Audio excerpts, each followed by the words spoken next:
আমরা সবসময় একটা টার্ম শুনতে পাই টেনশন হেডেক, তো এই বিষয়টা আসলে কি? টেনশন হেডেক এটা খুবই গুরুত্বপূর্ণ এবং সবচেয়ে কমন মাথা ব্যথার জন্য সবচেয়ে কমন সেটা হলো টেনশন টাইপ হেডেক, TTH আমরা বলি। সেটা হলো মানসিক চাপ থেকে যে মাথা ব্যথা হয়, এটি হলো টেনশন হেডেক। এবং আমরা আরেকটি টার্ম দর্শকরা প্রায়ই বলেন বা আমাদের রোগীরা প্রায়ই বলে যে মাইগ্রেন, যে আমার মাইগ্রেন হয়েছে বা আমার মাইগ্রেনের সমস্যা অনেক দিন থেকে। এখন এই টেনশন টাইপ হেডেক আর মাইগ্রেন এই দুটো কি এক কিনা, আবার কেউ কেউ এই দুটোকে এক করে ফেলেন। এই দুটার বেসিক ডিফারেন্স হলো টেনশন টাইপ হেডেক তার একটা টেনশন থাকবে এবং তার মাথা ব্যথার ধরনটাও একটু আলাদা হবে। মাইগ্রেনের মাথা ব্যথা যেরকম, টেনশনেরটা একটু আলাদা। যেমন টেনশন হলো তার মাথার দুপাশে হবে, সারা মাথা হবে এবং ঘাড়েও হতে পারে, এবং তার মনে হবে যে তার মাথা কেউ যেন ব্যান্ড বা রশি দিয়ে টাইট করে বেঁধে রাখছে, অর্থাৎ কন্টিনিউয়াস। এবং এটার তীব্রতা খুব বেশি না, মৃদু থেকে মাঝারি। আর মাইগ্রেনের ক্ষেত্রে এটা হবে সাধারণত মাথার এক পাশ এবং এটা থ্রম্বিং, মানে আসছে যাচ্ছে। তার মনে হবে, অথবা রুগী এসে প্রায় বলে যে স্যার আমার মাথার মধ্যে কে যেন হাতুড়ি দিয়ে পেটায়, অর্থাৎ একটু পরপর এবং একটু বেশি তীব্র। তো এই হলো বেসিক ডিফারেন্স, যে টেনশন টাইপ হেডেক এবং মাইগ্রেনের বেসিক ডিফারেন্স হলো যে টেনশনটা সারাক্ষণ থাকবে কিন্তু মাইগ্রেনটা একটু পরপর হবে। সারা সময়ব্যাপী, মানে সারা সময়ব্যাপী মাইগ্রেনটা থাকবে, মানে টেনশনটা থাকবে।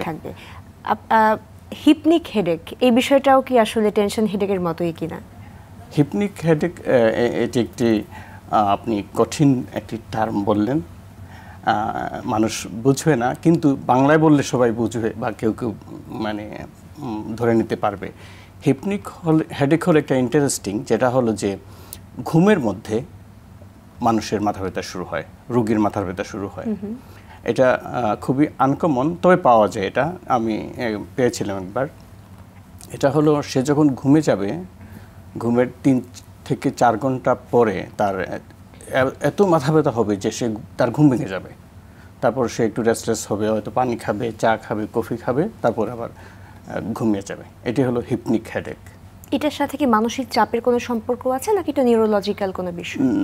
না, এটার সাথে এরকম পুরোপুরি মানসিক চাপের কোনো সম্পর্ক নেই এবং এটার কোনো প্যাথোলজিক্যালও, যেমন ধরেন তার হাইপারটেনশন আছে কিংবা ডায়াবেটিস আছে, এরকমও কোনো রিলেশন নেই। জি, ধন্যবাদ। আমরা অনেক সময় দেখতে পাই যে অনেকে ঘুম থেকে উঠে বলছে ঘুমাচ্ছে, আমরা তো মনে করি যে ঘুমালে মাথা ব্যথা কমে যায় রেস্ট নিলে প্রপার, কিন্তু ঘুম থেকে ওঠার পর অনেকে ফ্রেশ ফিল করেন না, তখন একটা মাথা ব্যথা শুরু হয়। তো এই বিষয়টা আসলে ভেরি গুড। এটা আসলে আপনি স্লিপ হাইজিন দিকে ইঙ্গিত করছেন। ঘুম আসলে যে চোখ বন্ধ করে থাকলাম, বিছানায় শুয়ে থাকলাম, ইট ইজ নট স্লিপ। ঘুম হলো নিরবিচ্ছিন্ন এবং গভীর ঘুম, এবং ঘুমের পর উঠার পর তাকে ফ্রেশ লুক লাগবে, তার ভালো লাগবে, তার মনটা ভালো থাকবে। This is the sign of sleep hygiene or good sleep. এখন কেউ যদি ঘুমিয়ে থাকেন, চোখ বন্ধ করে আছেন, বিছানায় শুয়ে আছেন, কিন্তু তারপরও তার এটা ভালো ঘুম নাও হতে পারে। হয়তো তার ঘুমটা হালকা ঘুম, অথবা ঘুমের মধ্যে অনেক ধরনের ডিস্টারবেন্স আছে, আমরা যেটা প্যারাসোমনিয়া বলি, এটা থাকতে পারে।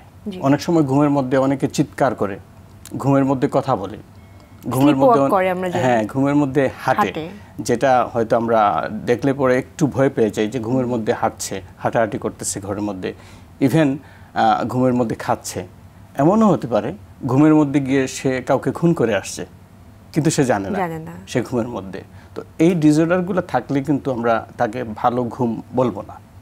এবং এরকম যদি সমস্যা থাকে তাহলে নিশ্চিত সকালবেলা উঠে তার আনফ্রেশ লাগবে, খুব স্বাভাবিক, উদ্বিগ্নতা লাগবে বা মন খারাপ থাকবে, কেমন কেমন যেন লাগবে তার। জি, আমরা তো সবসময় বলি যে ঘুমটা আসলে মূল চালিকা শক্তি, সারাটা দিন একটা মানুষ কিভাবে কর্মক্ষম থাকবে। সেক্ষেত্রে একটা ভালো ঘুমের জন্য কি কি টিপস আসলে ফলো করা উচিত? এটা ভালো বলেছেন, ঘুম আসলে ব্রেনের খাবার। একটু ভেঙে বললে, যেমন ধরেন আমরা ল্যাপটপ, ডেস্কটপ এগুলো ইউজ করি, তো এটা যদি আমি সারাদিন ইউজ করি, দিনের পর দিন, মাসের পর মাস, উইদাউট বিরতিহীনভাবে একদমই, উইদাউট স্টপ, তাহলে এটারও একটা ক্ষয় আছে এবং এটা বেশি হবে, এটার স্থায়িত্ব কমে যাবে। তদ্রূপ আমাদের ব্রেনের খাবার হলো ঘুম। আমাদের ব্রেনের সুন্দর কাজকর্ম গুছিয়ে করা, মনে রাখা, এভরিথিং নির্ভর করে আমাদের ভালো ঘুমের উপরে। এবং ঘুমের মধ্যে আমাদের মেমোরি সেন্টার সুগঠিত হয়। এই জন্য আমরা বলি যে পরীক্ষার আগের রাত্রে বেশি করে ঘুমাতে। আচ্ছা, এখন আমরা উল্টো দেখি যে রাত জেগে পড়াটাকে বেশি প্রায়োরিটাইজ করা হয়। এটা অবশ্যই কমিয়ে ফেলতে হবে। রাত জেগে পড়ার অভ্যাসটা খুবই খারাপ অভ্যাস। এটা কিছু ক্ষেত্রে হয়তো সাময়িক উপকার পাওয়া যেতে পারে, কিন্তু আলটিমেটলি রাতের পর রাত যদি কেউ অঘুমা কাটিয়ে পড়াশোনা করে, তাহলে একসময় তার মেমোরি ডিস্টার্বড হবে, সে পড়াশোনায় ভালো রেজাল্ট করতে পারবে না। এই জন্যে দৈনন্দিন জীবনে চলার জন্যে, পড়াশোনার জন্যে, ভালো কাজের জন্যে, কারো কাছ থেকে ভালো কাজ পেতে হলে ভালো ঘুম প্রয়োজন, এবং তার ভালো ঘুম হচ্ছে কিনা সেটাও খেয়াল রাখা প্রয়োজন।